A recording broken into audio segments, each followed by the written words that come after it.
Buenos días, mi nombre es Andrés Madías, hoy es viernes 28 de agosto y siendo las 10:30 de la mañana, damos inicio al taller Fijación Biológica de Nitrógeno, aportes de las leguminosas en la región pampeana y sus claves de manejo. Desde la red de cultivos de servicio, en conjunto con la empresa Rizobacter que participa de ella, pensamos en que sería interesante traer este taller, siendo la fijación biológica de nitrógeno uno de los servicios con los que se apuntan este tipo de cultivos. Pero la gran verdad es que nos pareció que sería útil ampliar este concepto de fijación biológica trayendo un taller que también incluya otro tipo de cultivos, no solo aquellos destinados a dar servicios, sino también a cultivos de renta, básicamente, ya sea de forraje o de grano. Así que es por eso que estamos hoy trayendo este taller. Para eso, a través de Rizobacter se convoca a la Mesa de Nutrición Biológica, que básicamente es un grupo de trabajo que reúne instituciones públicas, privadas y también empresas privadas, perdón. Y básicamente la idea es brindar y promover conocimientos sobre lo que es microbiología agrícola para el manejo de cultivos a nivel mundial. Y a través de esta mesa de fijación se convoca en el día de hoy a Fernando Salvegiotti y Alejandro Perticari, que van a ser nuestros disertantes. Les recuerdo que pueden hacer sus preguntas en un panel que hay en la parte derecha de sus pantallas. Les recomiendo hacerlo durante la presentación y después de la misma vamos a tener un espacio de unos 10 o 15 minutos para las preguntas.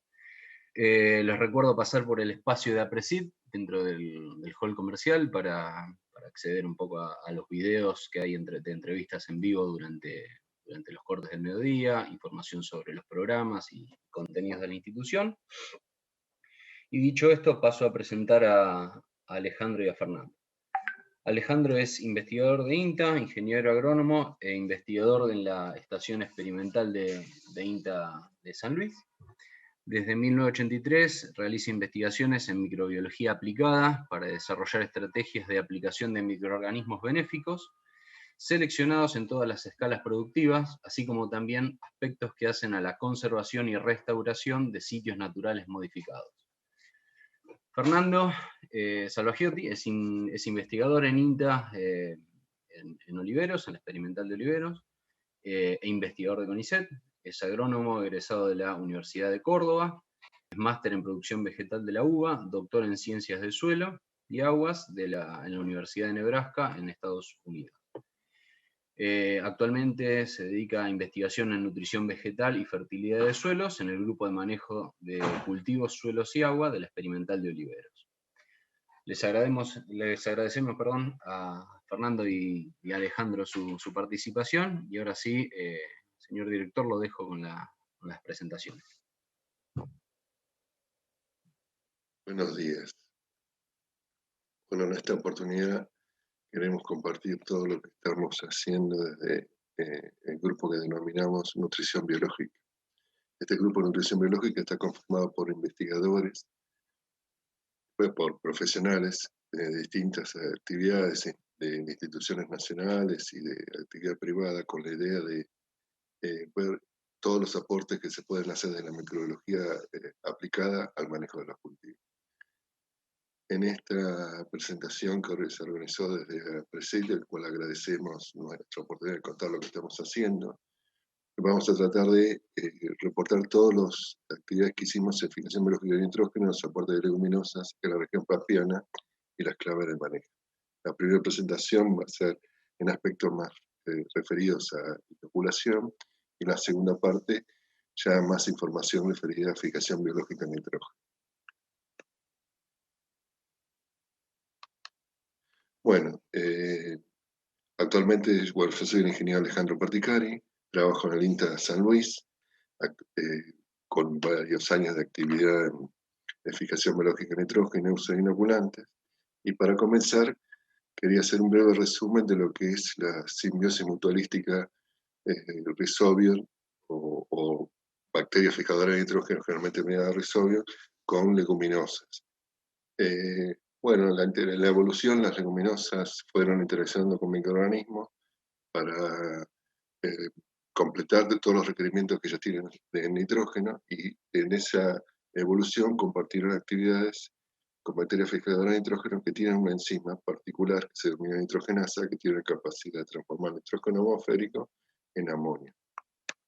Esa interacción mutualística o simbiótica, las plantas aportan carbono y las bacterias fijan nitrógeno transformándolo en nitrógeno asimilable. De esa interacción en las raíces se forma una nueva estructura que se denomina nódulo. En ese nódulo es donde se realiza la actividad fijadora de nitrógeno. Y esos nódulos tempranamente comienzan a fabricar nitrógeno, y la idea es que siempre se produzca durante todo el ciclo del cultivo. Cuanto más fije nitrógeno, menos nitrógeno vamos a tomar del suelo. Una proteína muy importante que se expresa en esa interacción en el nódulo es la leghemoglobina, que regula los niveles de oxígeno en las raíces y en los nódulos. Con esos niveles de oxígeno adecuados, el nitrógeno se expresa al máximo. Las relaciones resolubiluminosas son específicas, no solo a nivel de género, especie de la bacteria o de la planta que interactúa, sino a nivel de cepas.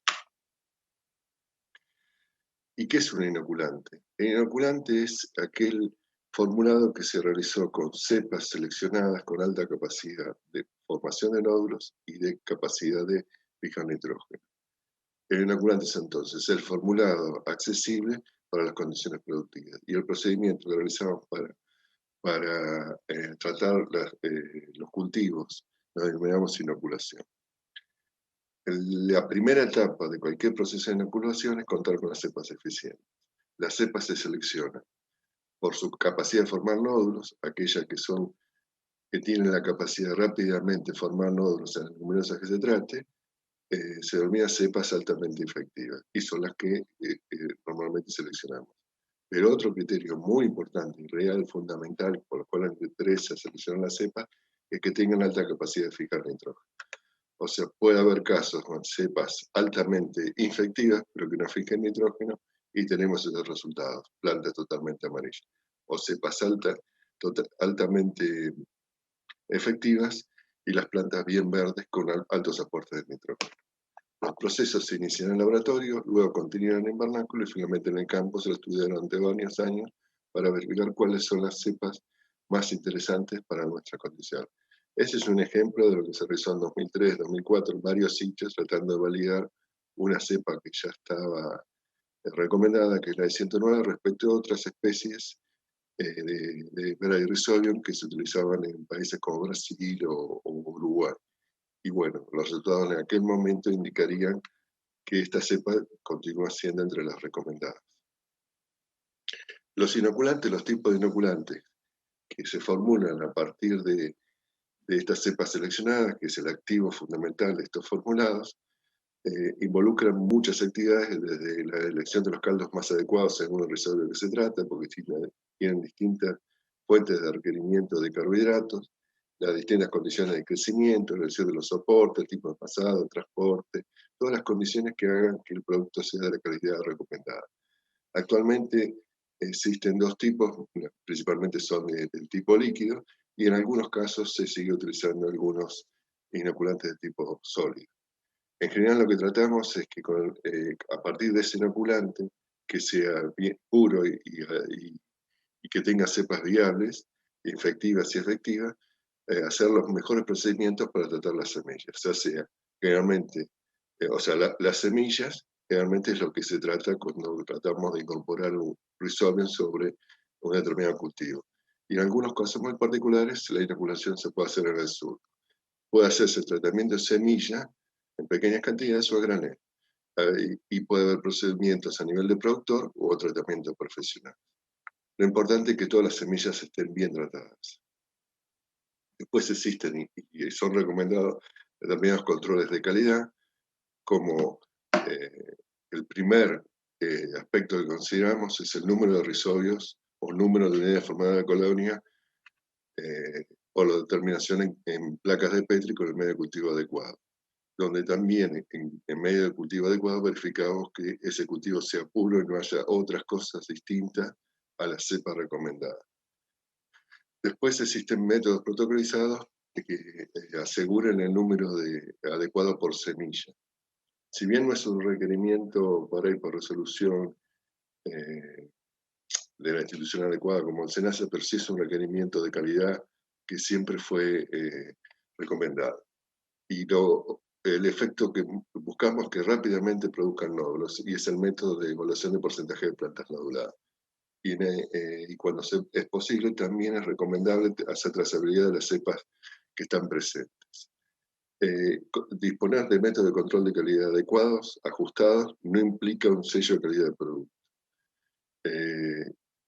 Y un aspecto muy importante, y es el fundamental, podemos contar con un perfecto inoculante que reúna todas las condiciones ideales, pero si el tratamiento de semillas fue inadecuado, los resultados no van a ser los óptimos. Y todavía, aún hoy, a pesar de estos trabajos realizados en 2009 por el ingeniero Martín Díaz Oritas y colaboradores, vemos que los tratamientos de semillas en las condiciones de campo no son las adecuadas. Bueno, cuando en algún momento hubo dudas de los efectos de la inoculación, la aplicación de estas cepas recomendadas, se realizó un convenio entre INTA y todas las empresas del sector de inoculantes en aquel momento, con la idea de evaluar los efectos de inoculación en condiciones reales de campo. Se hizo un modelo de ensayo que tenía testigos sin inocular y testigos fertilizados con hasta 800 kilos de urea y en tratamiento inoculada con cepas recomendadas. En esa oportunidad se hicieron muchísimos ensayos. Esta cantidad de ensayos ajustados se repartieron por casi todos los ambientes ojeros de la República Argentina, y a paralelo a eso se hizo una base de datos con todos los ensayos a nivel de campo que se realizaban para tener idea de cómo era la respuesta de inoculación.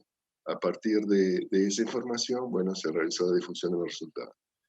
Y hasta hoy que seguimos juntando información, vemos que la respuesta de la inoculación sigue en los niveles que podemos decir entre cercano al 8%, con una respuesta promedio entre 200 a 228 kilos por hectárea en rendimiento.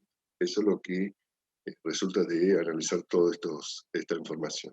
Si lo vemos a nivel de región pampeana, encontramos que en la provincia de Córdoba, con 81 casos, 18 campañas de cultivo, la respuesta promedio está en 262 kilos por hectárea, con un 8,8% de respuesta. En la provincia de Santa Fe, con 139 casos organizados, 17 campañas de cultivo, en 246, con un 8,7% de respuesta.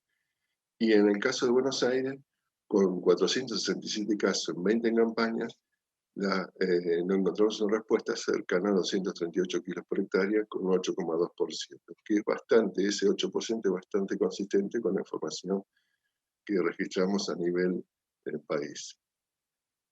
Si vemos la contribución de la fijación biológica respecto a la inoculación, vimos que en ensayos controlados, que podemos evaluar fijación biológica de nitrógeno, la inoculación estaría aportando un extra o un plus cercano a 25 kilos de nitrógeno extra por hectárea desde la fijación biológica de nitrógeno.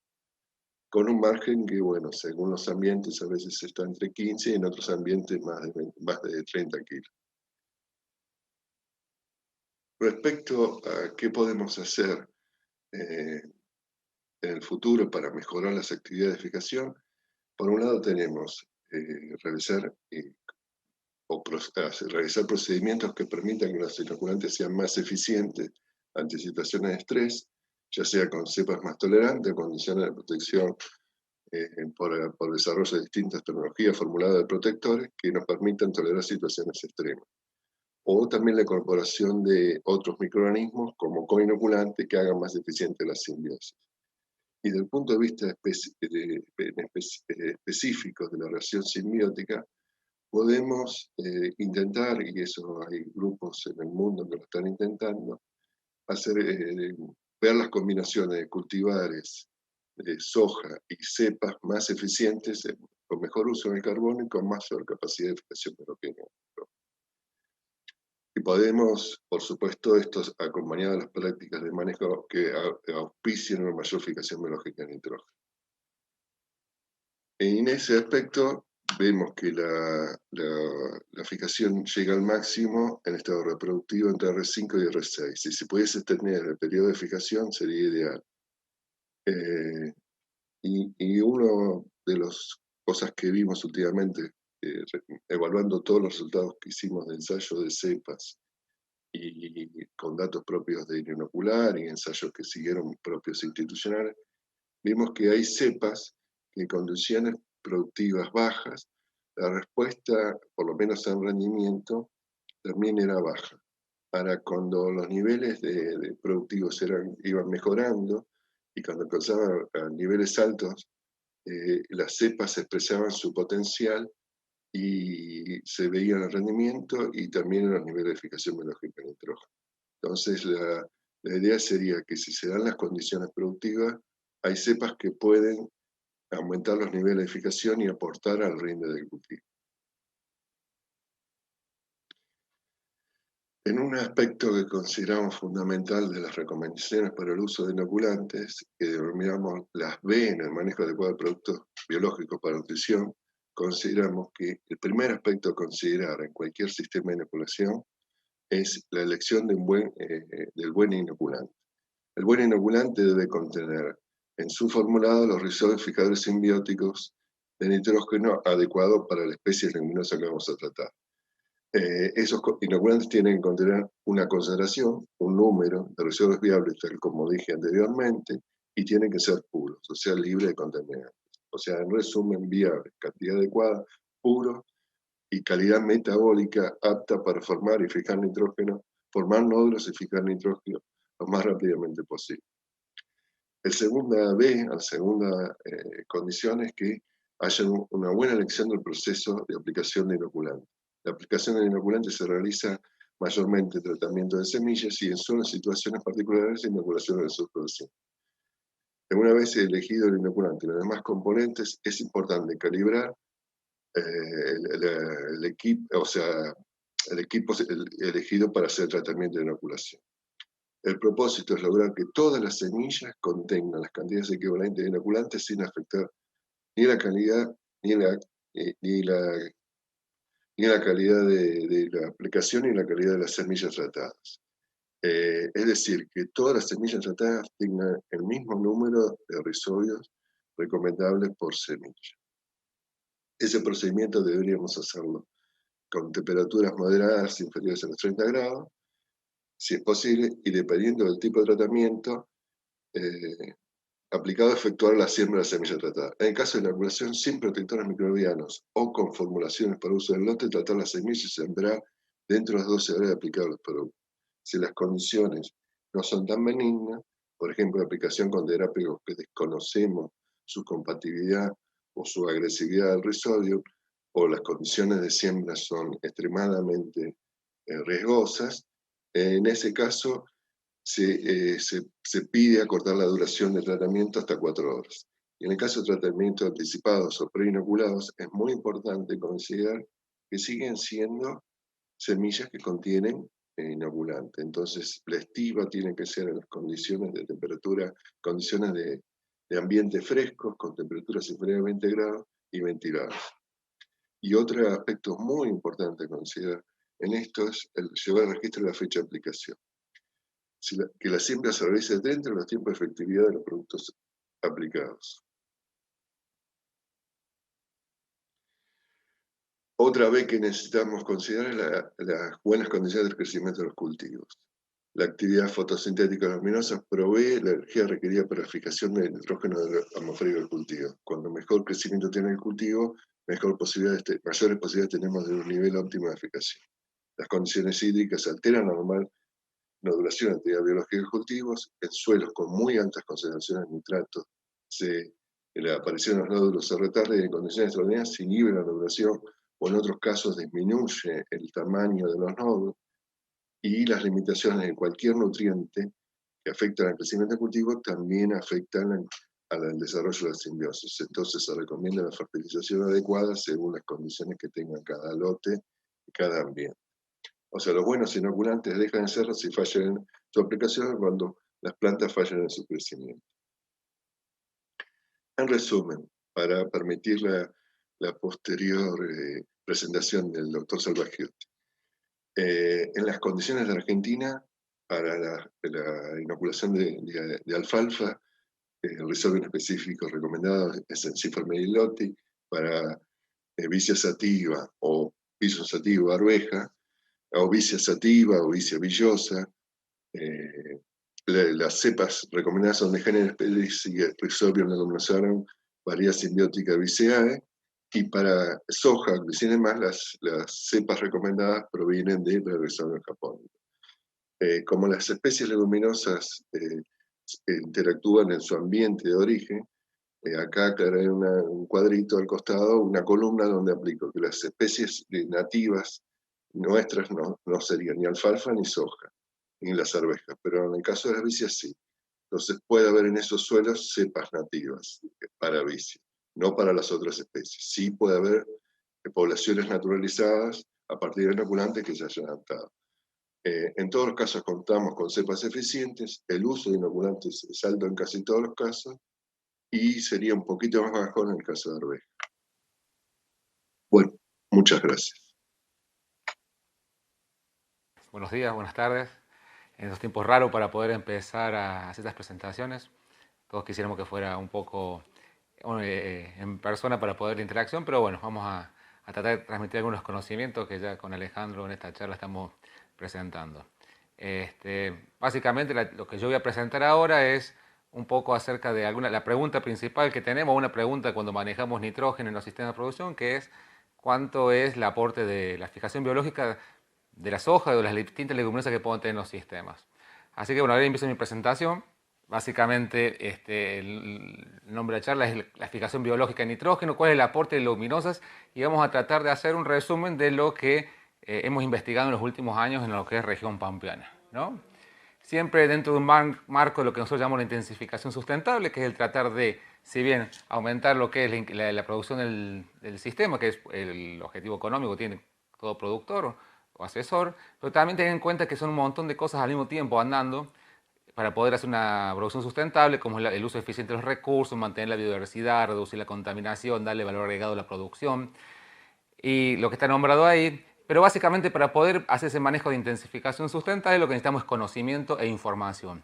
Y lo que vamos a tratar de ver hoy es qué conocemos sobre la fijación biológica de nitrógeno de las legumbres.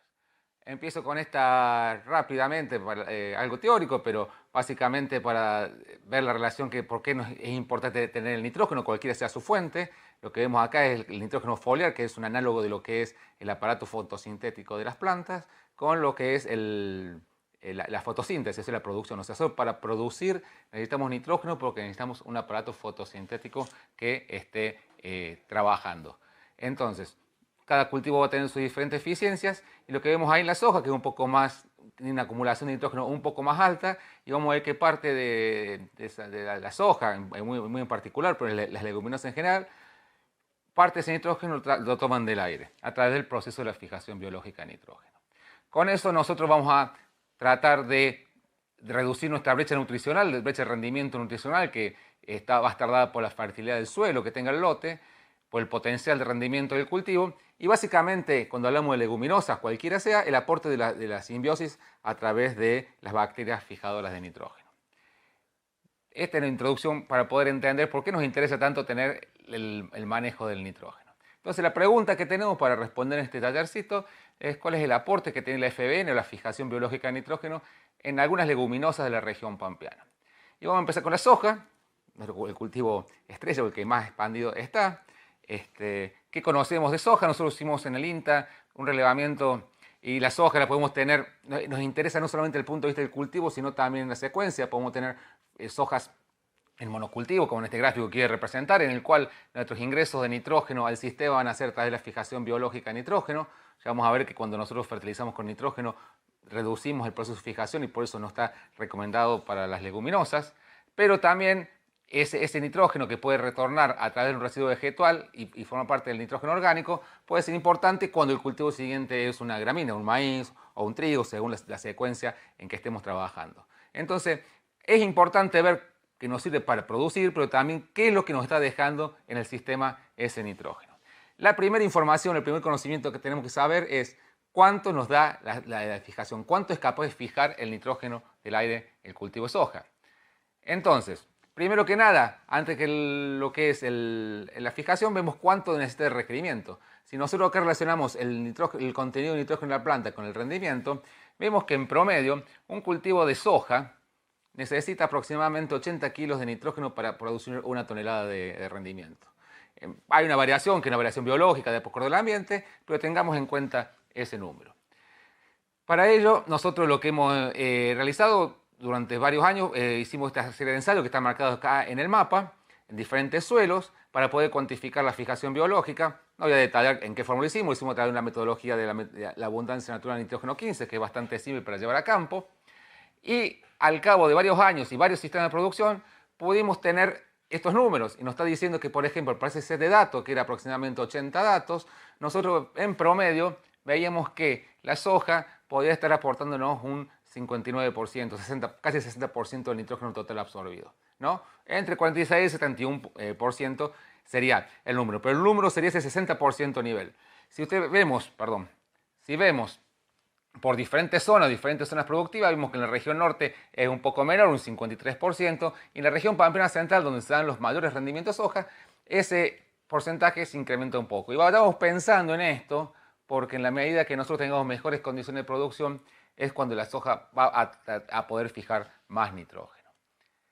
Fíjense que cuando quisimos explicar ese rendimiento, esa fijación biológica, vemos que es una ecuación pero básicamente esa fijación biológica estaba muy ligada a lo que eran las precipitaciones, sobre todo en el momento de implantación, o sea, hasta R2, el momento de implantación de lo que es el sistema nodular, el contenido de fósforo, por eso nosotros podemos mejorar la fijación biológica mejorando la fertilización fosfatada del suelo, o a través del pH. Son todos factores de suelo que nos están diciendo que nosotros podemos mejorar la nutrición nitrogenada del cultivo indirectamente a través de la mejora en el ambiente nutricional de otros nutrientes que están deficientes en el suelo.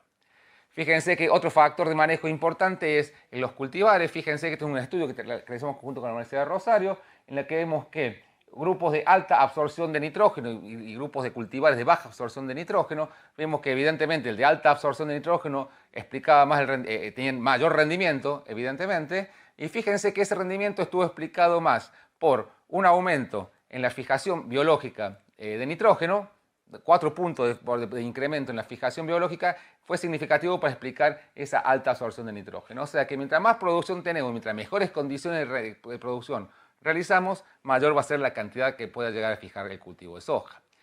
Esto para las leguminosas en general, pero cuando nosotros fertilizamos y cuando queremos aplicar nitrógeno, si tenemos tanta demanda y queremos fertilizar con nitrógeno, vemos que la relación es exponencialmente negativa. O sea que nosotros lo que hacemos cuando aplicamos fertilizantes nitrogenados es aumentar la cantidad de nitratos en el suelo y disminuyendo el nitrógeno derivado de la fijación biológica, que es el objetivo que yo tengo desde el punto de vista de la sustentabilidad para sostener la producción. ¿Estamos? Y si quieren acá, lo que les quería decir, cómo mejoramos, cómo hay factores que mejoran o disminuyen la producción de la fijación. Fíjense que en el eje X lo que tenemos es la viabilidad o el fitness del Rhizobium, de la bacteria, y en el eje Y lo que está puesto es el cultivo, cuál es la productividad del cultivo. Y si vemos el cuadrante superior derecho, vemos todos los factores que favorecen tanto que es favorable tanto para la vida del Rhizobium como para la producción del cultivo. Vemos que la aplicación de micronutrientes, la fertilización fosfatada, potasio, el incremento del dióxido de carbono, son todos factores que me van a estar favoreciendo tanto al Rhizobium como al cultivo de soja. Pero todos factores que van a estar en contra de los dos, va a disminuir la actividad del Rhizobium y de la soja, si tenemos inundaciones, si tenemos déficit de agua, si tenemos altas temperaturas. Pero lo interesante de esto, fíjense que el nitrógeno, mientras más nitrógeno tenemos en el suelo, yo les decía que disminuimos la fijación biológica, o sea, disminuimos la actividad del Rhizobium, pero el cultivo de soja no disminuye su producción. O sea, mejorando las condiciones del cultivo, nosotros generamos mejores condiciones para poder hacer una fijación biológica en soja. ¿Qué pasa con otros cultivos en nuestra zona?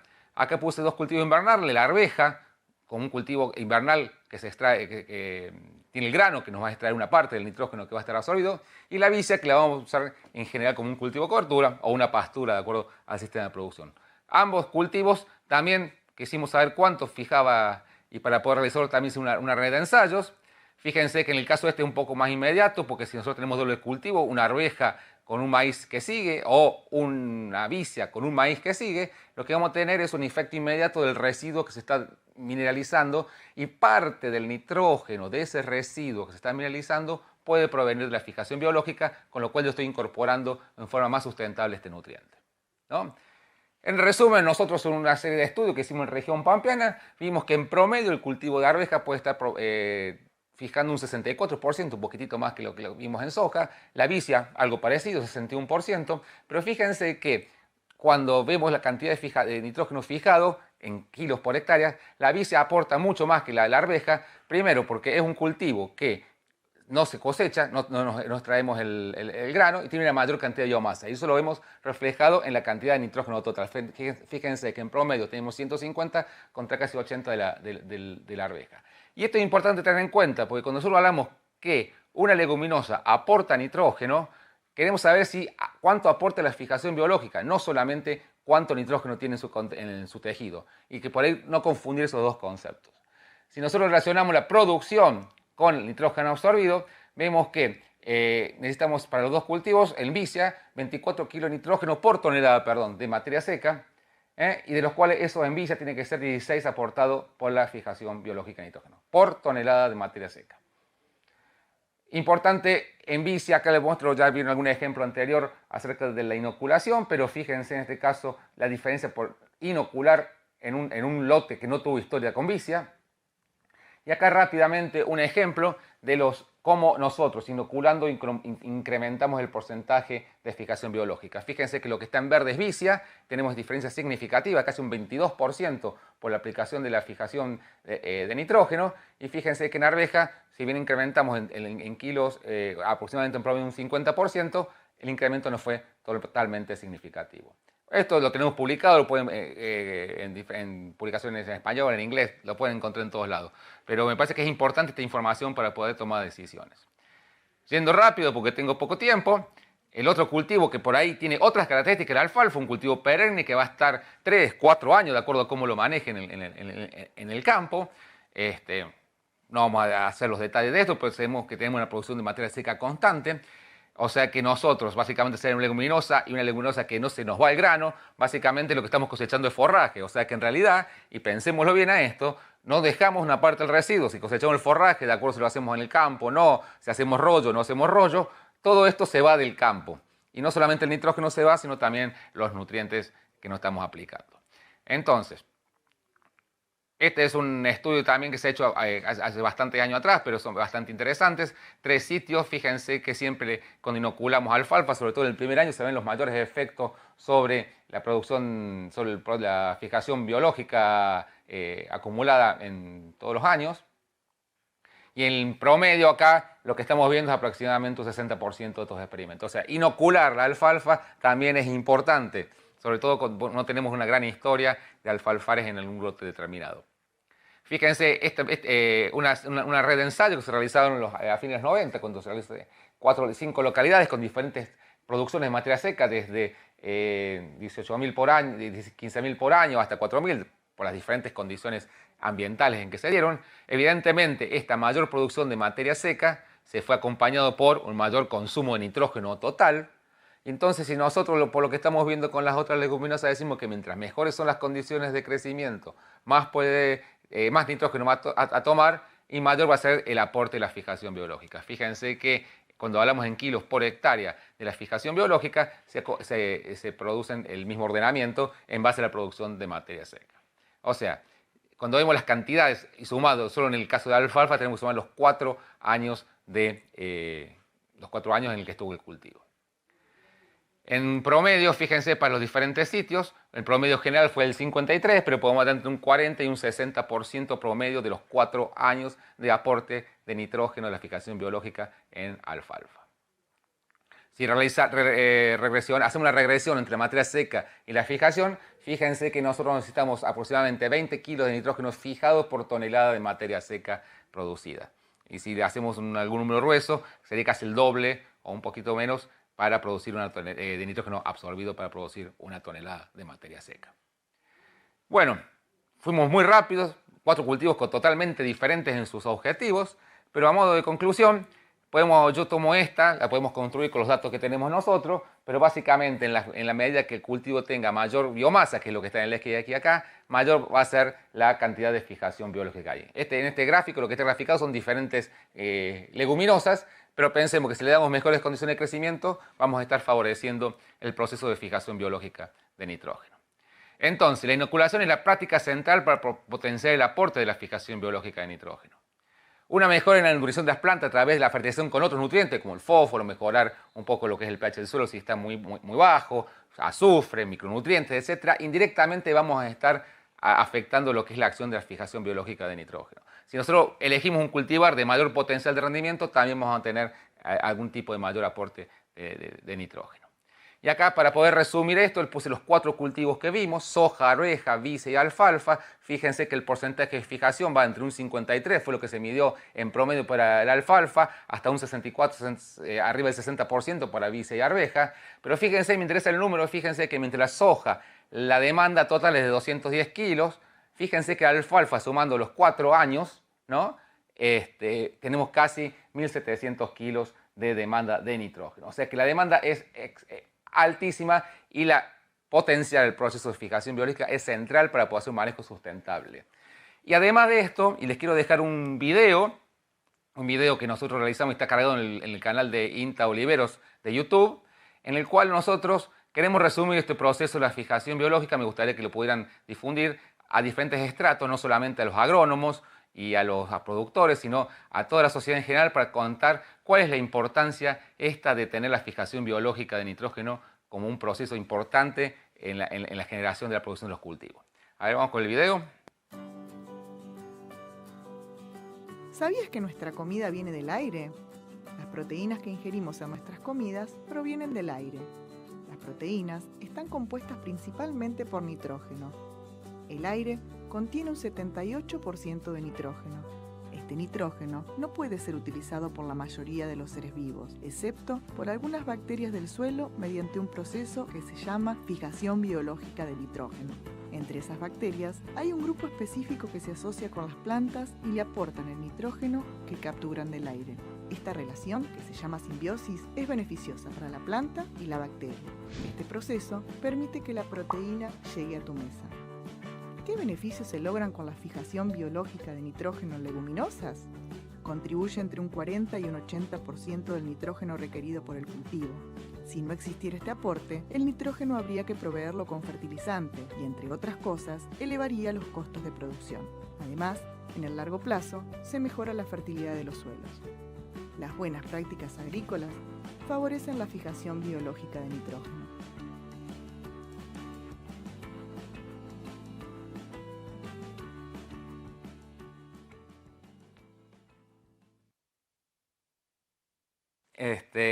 Yo creo que también comunicar un poco cuáles son los procesos que ocurren en el campo cuando hacemos los manejos es importante, y por eso me parece que sería interesante que todos pudiéramos difundir este tipo de conceptos.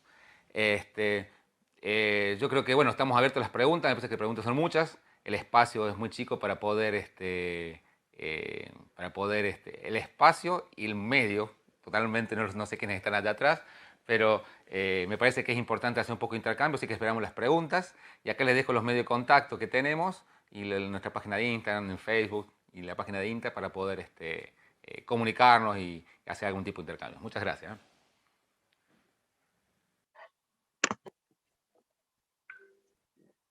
Muchas gracias, Alejandro y Fernando, por sus presentaciones. Vamos a dar espacio a las preguntas que han llegado ahora del público. Y empezamos con la primera. Tómenla el que quiera. Ante los aumentos de potenciales de rendimiento, ¿podría haber respuestas al agregado de nitrógeno a partir de R5 en soja? Ya que vemos que las diferencias de rendimientos entre lotes se ve por el peso de 1000 semillas y no por el número de semillas por metro cuadrado. O sea, la pregunta era básicamente si aportaba nitrógeno en el R5, ¿no? Sí, por fertilización, si puede dar respuesta en rinde. Mira, nosotros todos los experimentos que hemos hecho con fertilización, con dosis agronómicamente aplicables, hablamos de 40, 50 unidades, no nos da respuesta.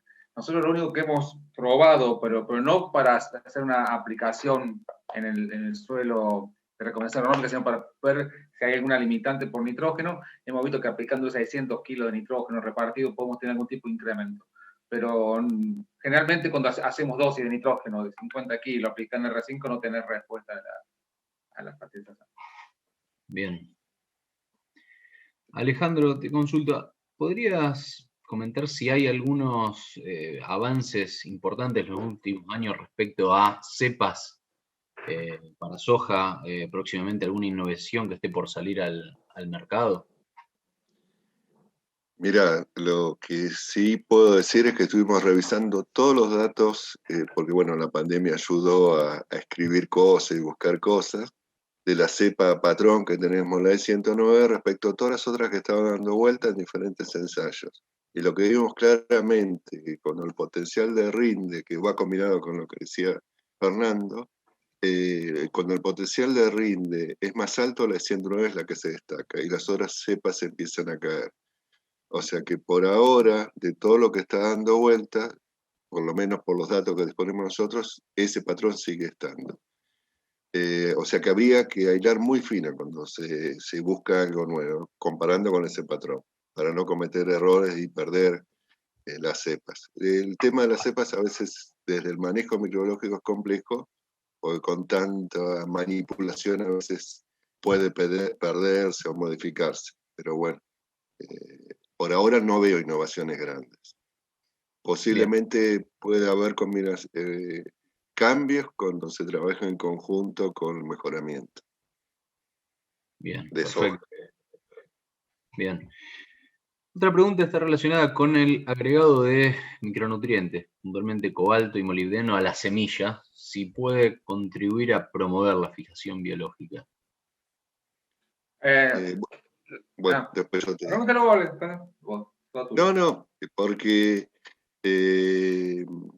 hay varias aristas, o sea, por lo que vi en Brasil, que hay lugares donde hay deficiencia, ellos llegaron a la conclusión de que por ahí trabajar con suelos y obtener semillas en suelos con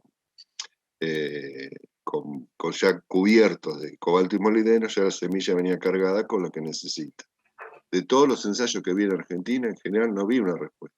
O sea, si la deficiencia fuera marcada y contundente, sí sería factible que mejorara la fijación, pero se da en muy pocos casos puntualmente, ¿no?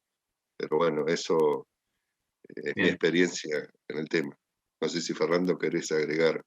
No, en Argentina pasa eso. Tiene que ver mucho con el pH, la disponibilidad de molibdeno y la cantidad que se requiere es mínima, es bajísima la cantidad de molibdeno, y después es muy central dentro de lo que es el metabolismo del nitrógeno, ¿no? Pero en suelos nuestros no hemos encontrado alguna fuerte respuesta, y además de la necesidad que pueda tener la planta, es de la fuente que pueda tener. Hay muchas fuentes de eso que no son muy eficientes tampoco como sales. Bien, perfecto, muchas gracias. ¿Qué comentario le merece que hoy estemos inoculando Vicia villosa con una cepa no específica? Es decir, un mismo inoculante para varias leguminosas, que se usa la misma para la arveja.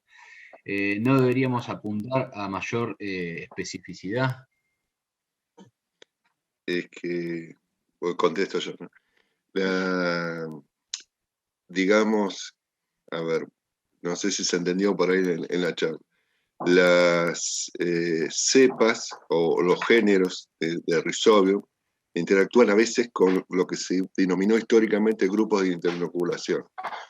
Entonces hay una cepa que puede interactuar con varias especies que parecen diferentes, con arveja, con lenteja, con vicia, pero en realidad son específicas.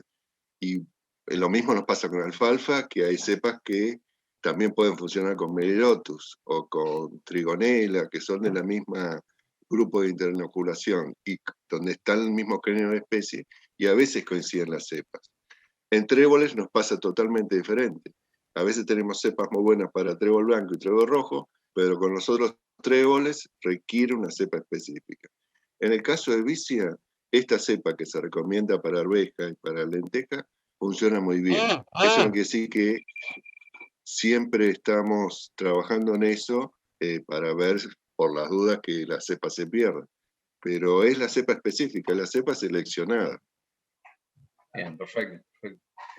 Una otra pregunta relacionada con la vicia es si sería recomendable los tratamientos de preinoculación, tratamientos profesionales de preinoculación, como quizás no hay problemas en soja. Dada imagino de la cepa en semilla. Yo no, o sea, lo veo factible, de hecho, en algún lado que se intenta con siembra aérea, por ahí esos tratamientos de preinoculación le darían más resistencia al rizobio por el tipo de complicación de la siembra. O sea que eso sería cuestión de desarrollarlo y de demanda, pero no habría problemas en hacerlo. O sea, no sé si van a durar tanto como los de soja, porque son rizobios diferentes, pero no habría problema en desarrollarlo. Eso dependerá de los requerimientos. Bien. ¿Pero vos querías agregar algo? No. Me parece que lo central, yo creo que en lo que es vicia y lo que no sea soja, si quiere llamarse, es que no le escamoteemos a la inoculación como práctica. Porque si hablamos de efecto de cultivo servicio, hablamos de todo lo que es el efecto del nitrógeno, si eso no está inoculado, no tiene el efecto que estamos deseando. Así de simple.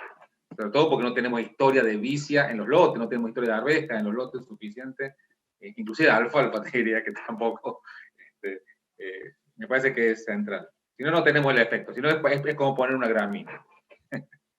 Bien, está bueno el mensaje. Fernando, ¿cómo se explica el efecto del dióxido de carbono en la actividad del rizobio? ¿Es un efecto indirecto sobre el funcionamiento del cultivo? Fue por el gráfico que presenté ahí de los efectos positivos. No, cuando hicimos ese gráfico, lo hicimos con Gabriel Santachiari y José Rotundo, fue tratar de juntar todos los factores ambientales que podían llegar a estar afectando. En el caso específico de ese carbono, eran experimentos en los cuales se hacían enriquecimientos. Son experimentos que se han hecho mucho en los últimos años para ver lo que es el efecto del cambio climático, ¿no? Entonces, lo que te muestra ahí es que enriquecer con dióxido de carbono favorece fotosíntesis y está favoreciendo la fijación biológica. Bien, gracias por la aclaración. ¿Qué pasa si el lote se me inunda un par de días con una lámina de 2 milímetros, pon acá un ejemplo, en una etapa vegetativa? ¿Puede recuperarse la fijación biológica una vez que se retire ese anegamiento temporal? Lo que va a pasar, generalmente, a ver, Ale, que también complementar un poco, es que si tener un anegamiento, si el anegamiento es 3, 4 días en el cual la planta se puede recuperar, vamos a hacer ese tipo de anegamiento, lo más probable es que los nódulos dejen de funcionar y se pierdan. Y después, cuando la planta, cuando vuelve de vuelta a la situación normal, que llueve normalmente, no se inunda más, va a haber una recolonización. Hablando de soja, en lotes que haya sojero con historia, que haya las bacterias en el suelo, una recolonización sobre las raíces secundarias, no en la raíz principal, y se va a perder un poco el aporte del tallo principal. ¿Usted decía? Sí, bueno, así es, tal cual, o sea, porque la fijación en ese momento va a dejar de fijar nitrógeno en el anegamiento, y el nitrógeno que se acumula en el nódulo es tóxico para la bacteria, o sea que va a provocar la mortandad de los nódulos. Y va a haber no solo recolonización, sino también infecciones que la planta no permitió que se formaran, porque la planta tiene un determinado número de nódulos que permite, por una cuestión de gasto energético. Bueno, van a aparecer nódulos que estaban, o sea, la infección estaba hecha, pero el nódulo no aparecía. Pero bueno, van a ser nódulos nuevos, y para que vuelva a fijar ese nivel, bueno, va a costar, porque siempre lo que decimos es que mejor que tenga una vida prolongada el nódulo, que empiece bien temprano y termine lo más tardío posible. Así permite una mayor acumulación de nitrógeno. Si son nódulos nuevos en etapa vegetativa ya tardía, bueno, los niveles de fijación van a ser menores. Esa es un poco la idea del funcionamiento de la simbiosis. Bien, Alejandro.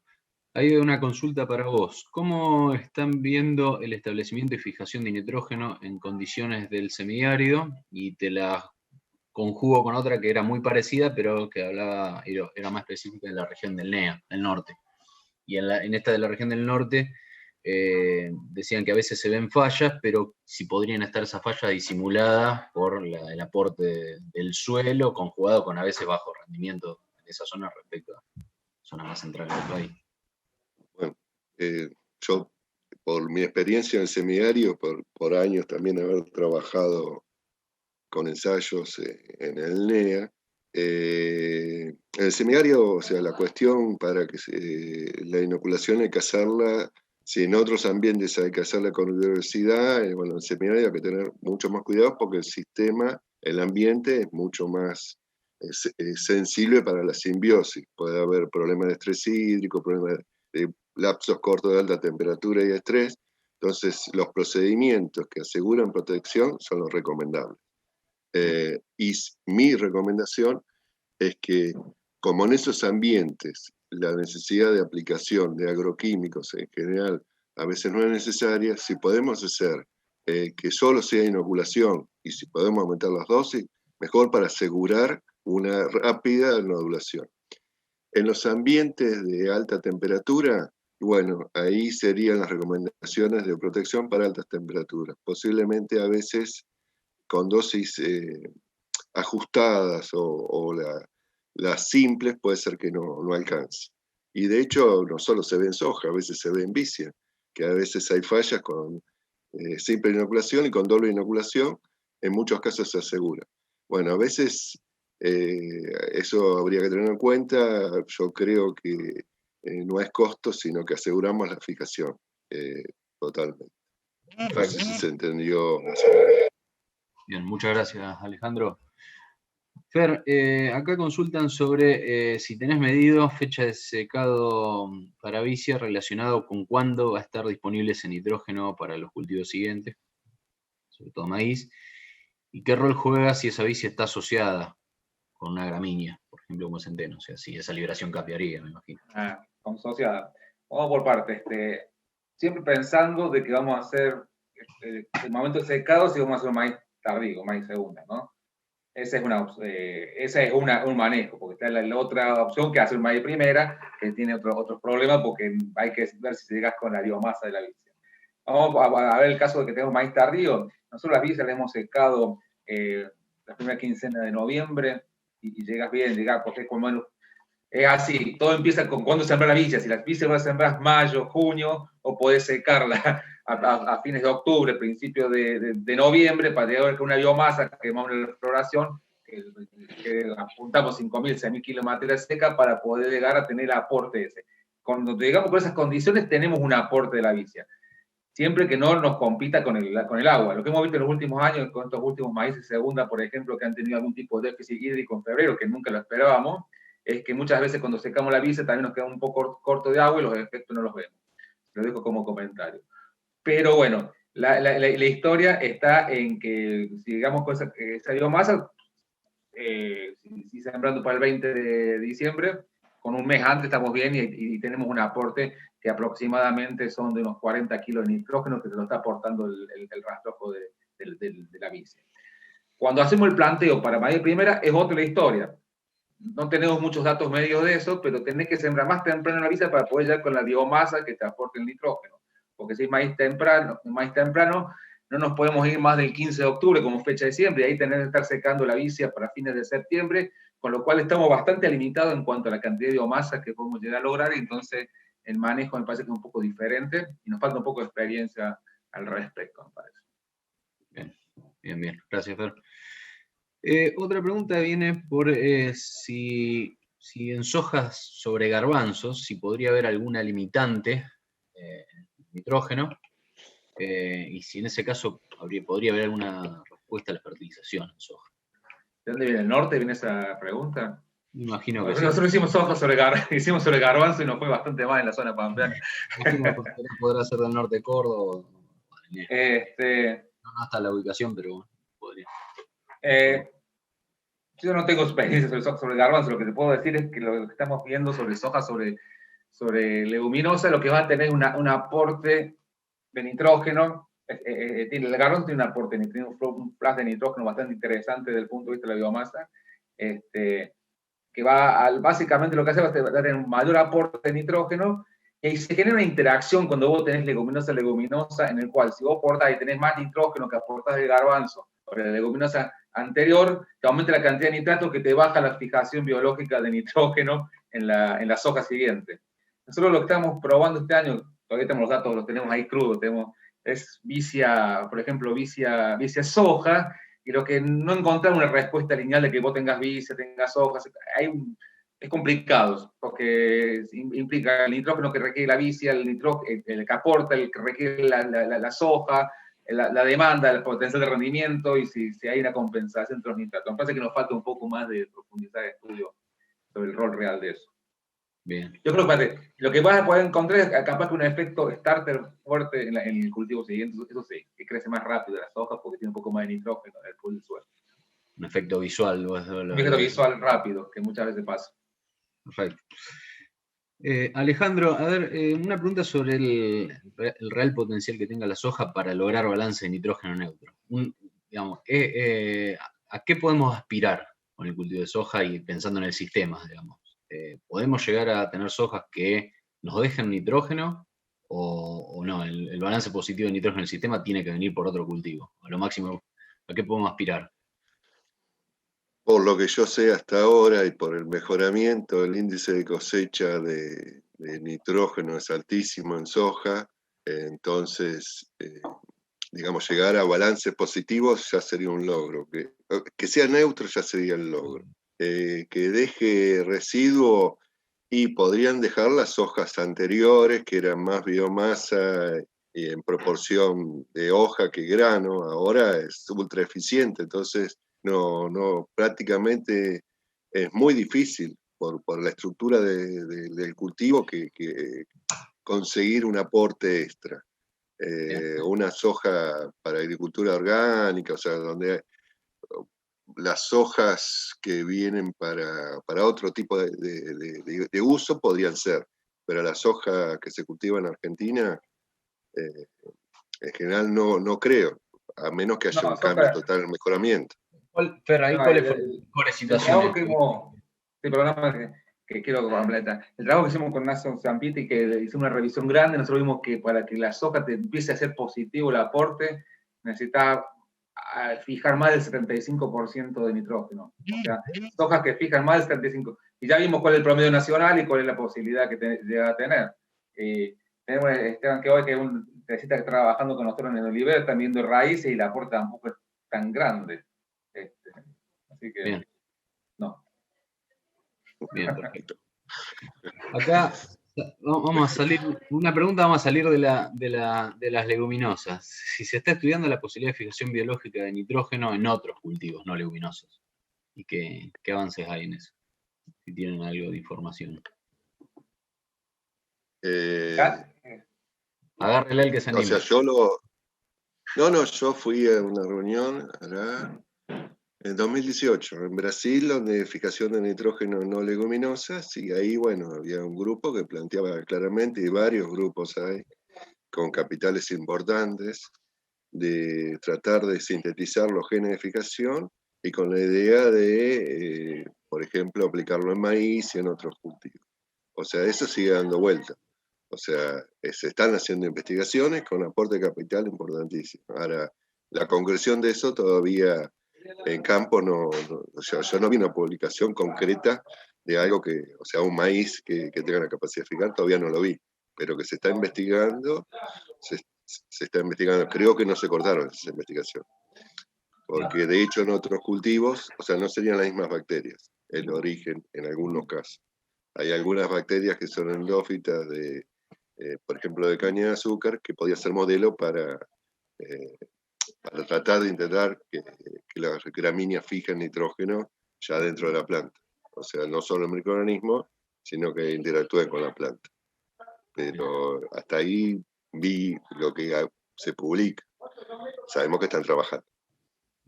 Fer, ¿algo para aportar vos respecto a eso? No, sí, ganas hay. Hay mucha inversión, pero tengamos en cuenta y pensemos que es tan complicado como que tenés que trabajar sobre la genética de la planta y la genética de la bacteria, y que interactúen, y las estructuras propias que se generan. No sé, capaz que si la hacemos entre 100 años, la verdad, charla sea distinto. Alejandro, sí, hoy una pregunta que creo que mostraste, pero estaría bueno que lo repases. ¿Qué porcentaje de merma en el rendimiento se podría esperar si no inoculamos la soja en un campo cuya historia anterior fue de trigo-soja? Digamos, mostraste algo del impacto de la inoculación en rendimiento, quizás por la negativa de la pregunta. Bueno, nosotros justamente volvimos a trabajar un poco más fino con los datos que teníamos viejos, y en general la respuesta promedio, porque puede haber ambientes que no hay respuesta, está entre 7 y 8%. Y en promedio, según los rindes, estaríamos entre 200 y 250 kilos. Hay ambientes que por ahí hay más respuesta y ambientes de menos respuesta en kilos. Eso sería un poco el promedio, pero en general, por lo menos Santa Fe, Buenos Aires y Córdoba están en el 8%, como mostré ahí en los gráficos. Y con bastante consistencia en el tiempo y en los años. Bien, perfecto. Preguntan si sería necesario seguir inoculando la soja después de muchos años de hacerlo, si ese rizobio ya no queda colonizando el suelo. Mira,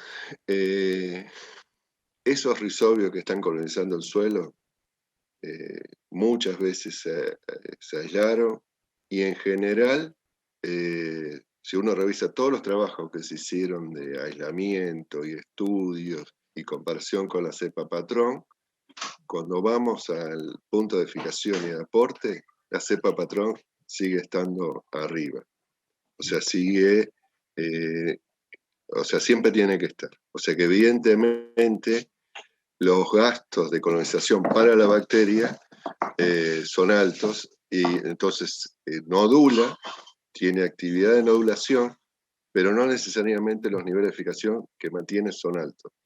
Porque para la bacteria, pongamos en lugar, el nódulo es un lugar de sobrevivencia natural, pero no quiere decir que la fijación de nitrógeno la exprese en su potencial, porque le interesa a la planta, pero a la bacteria no, porque es un gasto energético. Entonces, no todas las bacterias que colonizan o que pueblan los distintos suelos tienen alto nivel de fijación.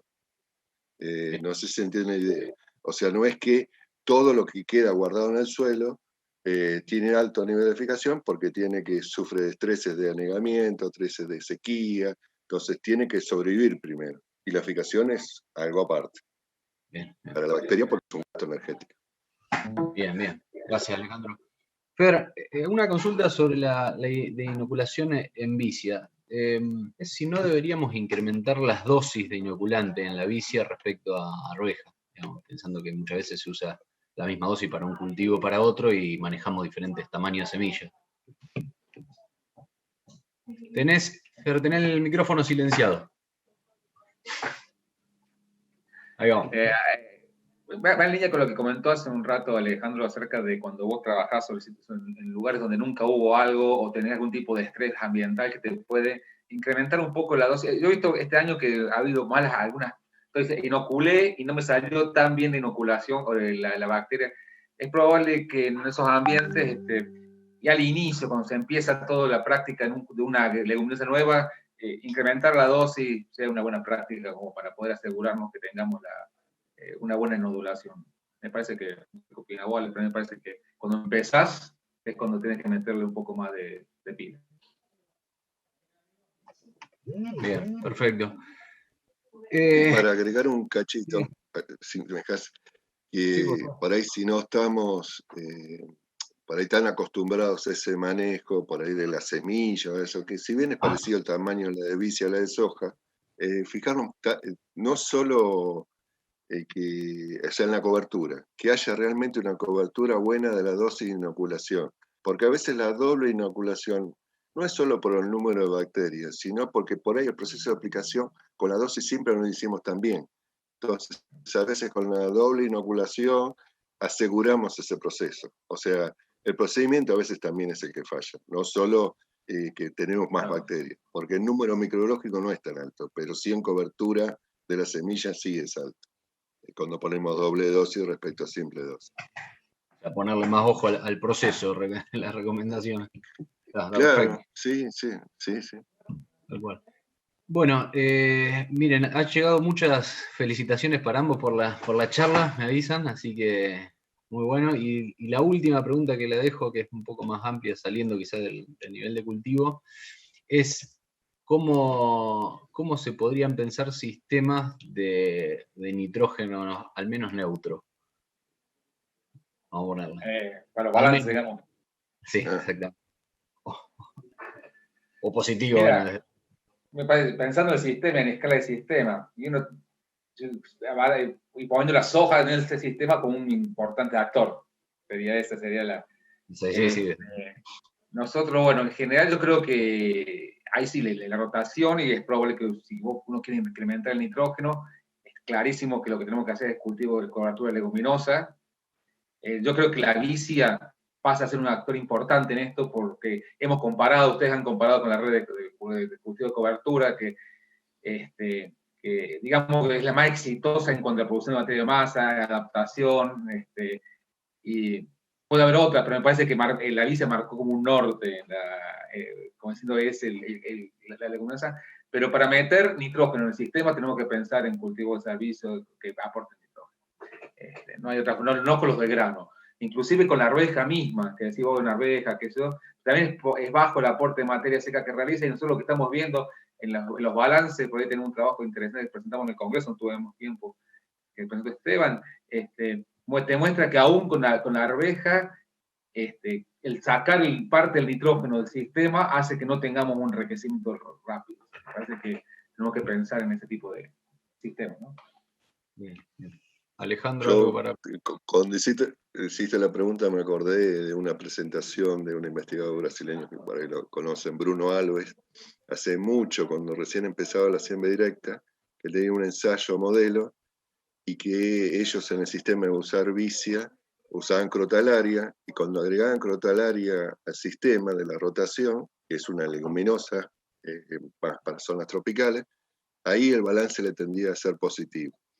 Y bueno, el modelo que se está buscando en Argentina, con una vicia, alguien que aporte, alguna leguminosa que aporte mucha biomasa, ahí tendríamos la posibilidad de llegar al balance positivo al sistema. O sea que más o menos esa sería la idea de trabajo, de buscar algo que cubra ese bache que hay en el sistema, ¿no? Bien, perfecto. Bueno, ya con esta última cerramos el espacio de preguntas del taller. Les agradezco muchísimo por su tiempo, por el conocimiento que han brindado, y damos por cerrado el taller. Invitamos a los oyentes a que si les quedó alguna pregunta que no hayan hecho, que los puedan contactar a través de la plataforma del Congreso para que se las puedan hacer. Y Alejandro, Fernando, muchas gracias por su tiempo. Gracias, Robo. Nos vemos más. Gracias. Nos vemos. ¿No? Chao. Chao.